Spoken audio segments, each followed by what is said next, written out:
สีอันว่าดวงขวัญแก้วคือมิงแก่นแม่นวิญญาพิธีโดนมีมาคือบาสีสู่ขวัญเจ้าเสินเอาขวัญคืนเขากายคิงกับคืนแขนซื่นหอดมิงหอดเนนพลาแสนมีลื่นฟ้า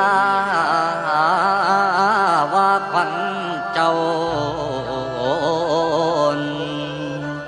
ดอกมาเยือดอกมาเยือ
ชัยสิทธิบรว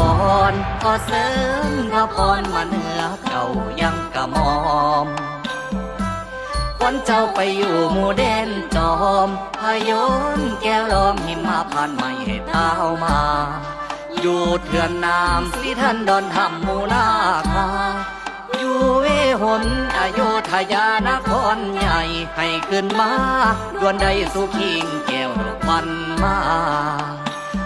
เยอะคิงแก้วดอกควันมา